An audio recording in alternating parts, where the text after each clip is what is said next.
All That Heaven Allows, Jane Wyman, Rock Hudson, directed by Douglas Sirk. Consider the mise-en-scène. I give you 1 minute.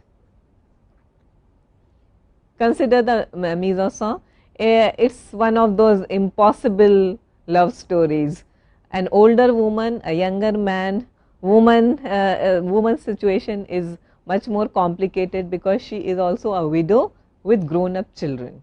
She falls in love with this protagonist who is also her gardener. Now we were talking about mise-en-scène and ideological considerations. Can you give me some indication, some idea of what this mise-en-scène tells you all about? Do you find deep focus here? We have been talking about deep focus, which the focus is not just on what is foregrounded but also on things which are in the background. So you understand the way he uses colors, decor, and also the cinematography which exploits the background details as well. Now tell me, what do you find? Harsh background. Okay. It seems pretty stark. Yes. And the interiors seem cozy. Cozy. Yeah. Interiors are cozy, but it's snow, it's cold, it's frozen. Okay, that's her condition. Okay, she is dressed always in very subdued colors, whereas his couch is warm. It's you know, it suggests something which is bright and happy. Okay, but then of course she cannot. And why what's the significance of that? A little fawn.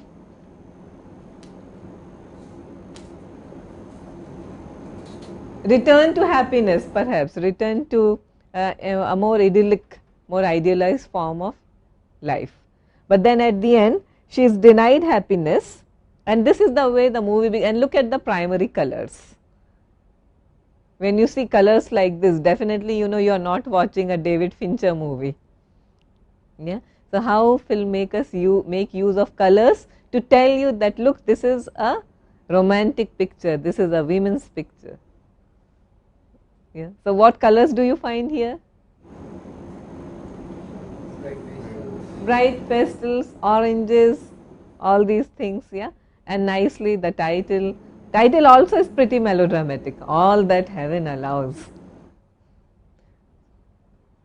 So play of class and sex is carried out in the iconography of the film. Okay, but let me first talk to you about All That Heaven Allows and how does it end. Okay, so because the woman is a wealthy widow and the man is her lover is a poor gardener, and she is much older to him, so therefore they cannot be united at the end. After all, it's 1956. Okay, so what happens at the end? Her grown up children ask the man to leave the place. Okay. Also think of a movie like Lady Chatterley's Lover, right? Because it's the same idea repeated, but in much more subtle and you know, platonic terms. So the hero is at the end asked by the children to leave the house, and he leaves, and the woman knows that he is leaving today. They cannot even say their final goodbyes to each other, and then the woman's son very suggestively gifts his mother with a television. Okay, that this is your life, you know, you are a widow, you are wealthy, you don't have to worry about anything in the world, about the materialistic aspects of life. Just sit at home comfortably, we are there to look after you, watch television. Now what does it tell you about class and sex? That's the way it ends. She sits and she switches on the television set and the movie ends at that. What, any comment on the class? If only the man belonged to the same social status, perhaps her children wouldn't have had that much of an objection, but mother falling for a gardener, that's one thing. So class. Sex, of course, you know, a woman of a certain age is not supposed to have these tendencies or romantic notions. Okay, she is supposed to accept that She had a husband once, she lost her husband when she was pretty young, she raised her children. Such a woman has no right to expect love or a man's affection at her age. Okay, she is not extremely old, just like perhaps in her late 30s or early 40s, but she is anyway regarded as a relic, and you are supposed to sit at home and watch television. Okay. So, a lot of commentary on the class and gender situations of the time. Another movie, Written on the Wind. Now, look at the mise en scène again here, the prism of conspicuous consumption and decor, costume, and how spaces are utilized in the film. There is a woman, the heroine, as played by Lauren Bacall. Lauren Bacall, perhaps some of you have watched her, The Big Sleep, To Have or Have Not. So, the great Lauren Bacall, who was once married to Humphrey Bogart, and her husband, who is a playboy, an extremely wealthy playboy, and then Rock Hudson arrives on the scene, who falls in love with the lady of the house. Okay, it's a loveless marriage. Husband is an alcoholic, a playboy. There are lots of problems in this marriage. The marriage is already on the verge of collapse. And then this nice young man arrives on the scene, and you see his reflection in the mirror. Mise en scène and decor. Tell me, comment on the decor and mise en scène. Written on the Wind is Douglas Sirk's most popular movie. Kaidu cinema critics have just gone berserk praising it to the skies because of its strong melodrama. Yeah. So, not such a derisive genre, okay, but something that has to be understood and to be analyzed. What do you see, Vimal? Strong dichotomies. Screen is basically split into two with this wooden panel somewhere. There are this guy is not finger on the shot, but he's very much visible on the mirror because it's probably a strong presence. Yeah. And the husband perhaps is reflected to the sidelines. So you see, central image is that of the man who is going to be her lover soon. Yeah, husband is relegated to the sidelines already, and the woman is strong, bold, confident, yes, smart, and then you see signs and tropes of conspicuous consumption. So we are being told this is a wealthy family. The way they look, the way the body language, the decor of the house, everything is very extremely suggestive. Now here, look at this particular scene. The lady is walking and with her husband. Of course, they are still married to each other, and then she is followed by this would-be lover in the background, and there is something in the background very conspicuous. Cupid. Okay, and Cupid comes between the wife and the potential lover. So this is the way attention to detail was given. So Douglas Sirk, melodrama, and if you watch our movies, they are extremely high on creation of melodrama through mise en scène. Yeah, can you think of certain? I mean, the other day you gave examples from Kabhi Khushi Gum. Okay, so it's full of such symbols and signs. All kinds of tropes are there. What is foregrounded, what's there in the background, what are we supposed to understand, use of background music. Written on the Wind, and here the lady is looking at the port, which is that iconography? What is that? In the background is her father's portrait, her late father's portrait, and now she is occupying his seat. She has inherited all the wealth, and she is with the same image, okay, of same model. They are in the construction business as her late father used to be. So what does that suggest? She has taken over the mantle of her father. So Sirk, important films by Douglas Sirk, and all extremely important to understand the notion of melodrama in the 50s, All That Heaven Allows.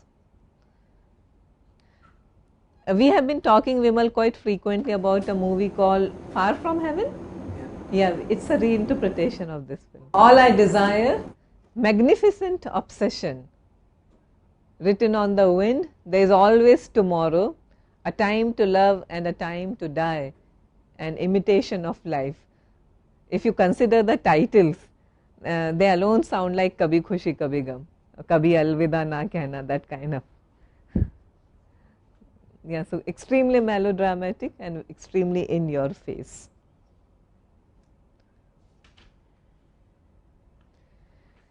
Yeah, so we are still talking about our classic Hollywood and melodrama as an integral feature of it. So 50s, and it was also the period which witnessed the emergence of the so-called anti-hero. And one of the major actors of this generation was Marlon Brando. We have already been talking about method acting. So this period witnessed the emergence of method acting, which by 70s came into its own. Pacino's, Hoffman's and De Niro's, Nicholson's, but 50s saw consciousness about a different kind of acting, which was not the true cinematic acting. I mean, if you watch a movie like Magnificent Obsession, all these Douglas Sirk's classics, Written on the Wind, All That Heaven Allows, you will understand it was a very exaggerated kind of acting. Method acting changed the face of acting, okay, by the 50s. So Paul Newman, Marlon Brando and James Dean, the exponents of method acting. And what did they play? They were not the romantic heroes of the 40s and the 50s. There were no Gregory Pecks or highly principled heroes. What did they specialize in? They would play parts of heroes who were flawed, more angst-ridden, anti-establishment, gold diggers. So we were talking about A Place in the Sun, Montecrist and Elizabeth Taylor, where Montecrist is an unabashed gold digger. He ditches his pregnant girlfriend and falls for Elizabeth Taylor, who is much more prettier and definitely much more wealthier. Place in the Sun, directed by George Stevens, and based on a novel by Theodore Dreiser, An American Tragedy. Classic Hollywood, screenplay, and the other day we were talking about Cecil B. DeMille and how screenplays were written. So classic Hollywoods are still in that classic 3-act structure, the beginning, the middle and the end. It was also a time when producers dictated terms and interfered with the process of writing screenplays. And Vimal, when did this process end? Producers interfering with the process of writing. New Hollywood. We have been talking about Dennis Hopper and Peter Fonda's Easy Rider. Okay, that was the movie that changed the face of Hollywood.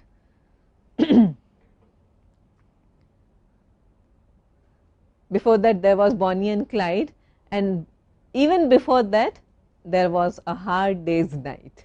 Okay, so those are the films that you should be watching soon. Okay, and then you will understand that those movies completely jettison the idea of classic 3-act structure. There is no beginning, no middle, no end and no closure. In Bonnie and Clyde, yes, they die, but in Easy Rider again it's quite open-ended, and A Hard Day's Night is definitely much more experimental than many films made that time. During the classic Hollywood period, screenwriters were mainly journalists and novelists. So they still drew on material from literature and journalistic sources. So people like Faulkner, Tennessee Williams and even a great writer like F. Scott Fitzgerald, he tried his hand at screenplay writing, and much of his experiences with Hollywood is seen in The Last Tycoon, directed by Elia Kazan, that we have been talking about that also. Then best-selling authors, James Cain and Dashiell Hammett, Raymond Chandler.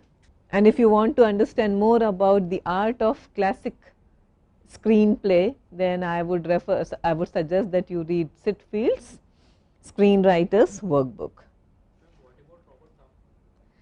Have you done work on Robert Towne? Did some homework? Yeah, tell me about Robert Towne. Listen to this woman. Yeah. I mean, I know that he is the writer of Bonnie and Clyde. Okay. Credited or uncredited? I don't know that. Yeah. Robert Towne is the uncredited writer for Bonnie and Clyde. Okay, and he remained uncredited for majority of his films. That's very interesting. But he got rich by remaining uncredited. Yeah, he would just take money.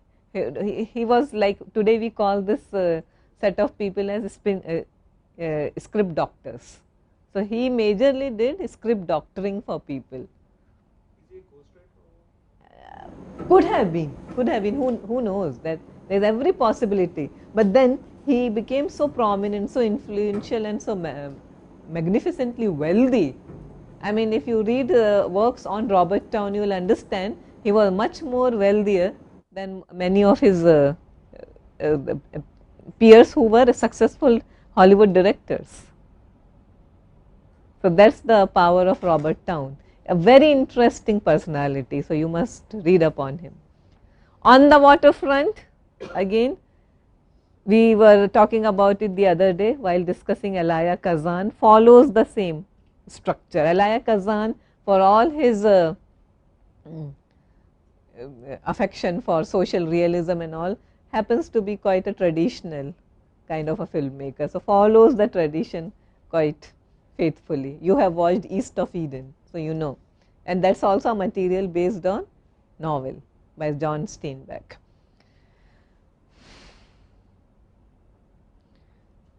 Okay, so these were the great movies. The Hustler by starring Paul Newman, faithfully following the classic screenplay structure. A Place in the Sun, the movie I was just referring to, starring Elizabeth Taylor, Monty Clift, and George Stevens is the director. Any comments you would like? Now let's talk about Robert Towne. What was the question again? What's his role in the list of the writers that you have put up? New Hollywood. He is not classic. Remember, Bonnie and Clyde is a watershed film which came and heralded the age of New Hollywood. So Robert Towne marks the New Hollywood, not classic Hollywood. Yes? So Bonnie and Clyde onwards, we saw a complete change in the way scripts were written. Easy Rider, Dennis Hopper and Peter Fonda, who wrote the screenplay? Dennis Hopper always took the credit, and Peter Fonda said he never wrote a word. Okay, there have been a lot, but then Dennis Hopper was violent and aggressive and always carry a gun with him. So Peter Fonda said I had to give him the credit because I would never know what would happen if I don't.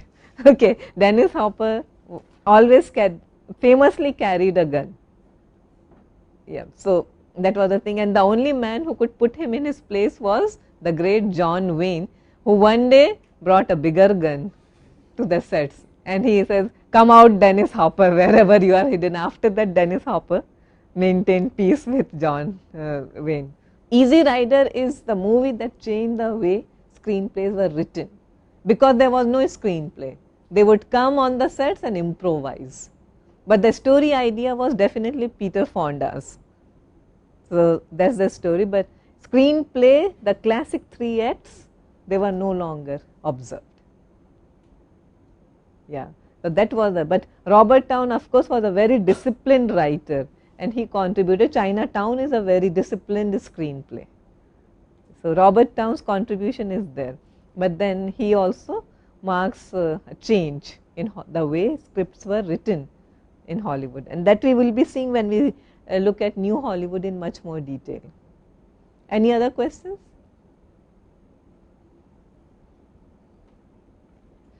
The other day someone was asking about, so where is Hitchcock in all this? So Hitchcock is at the peak in classic Hollywood period.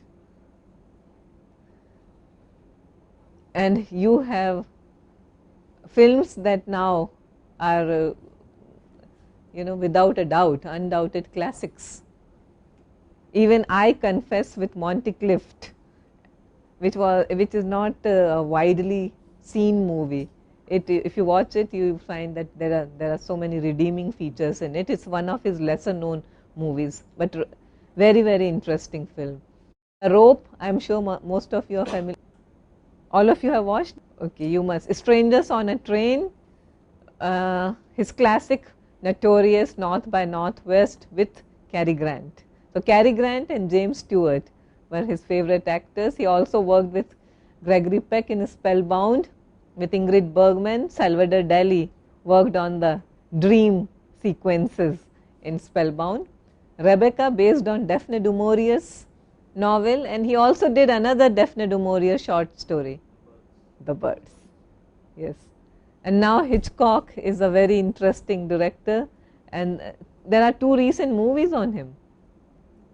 So these are the books that I would suggest very strongly. There is a book called Screening the Past, Memory and Nostalgia in Cinema. The Oxford Guide to Film Studies by Kaplan, N. Kaplan. Pam Cook's Screening the Past, and Kaplan's The Oxford Guide to Film Studies. You can just take down the titles. Thomas Althusser, I was just talking to with reference to Melodrama. So his paper is Tales of Sound and Fury, Observation on the Family Melodrama. George Novelli Smith's Minnelli and Melodrama. Which Minnelli are we talking about? Vincent. Who was his famous daughter? Liza Minnelli. Liza Minnelli's mother is the famous Judy Garland, Wizard of Oz actress, and A Star is Born. Any questions here on classic age or golden age of Hollywood? From our next class onwards, we will start talking about the new Hollywood period. Any comments or observations about this? So that was Melodrama, and it's still a very popular genre, at least in our country. All right then, we'll continue. Thank you.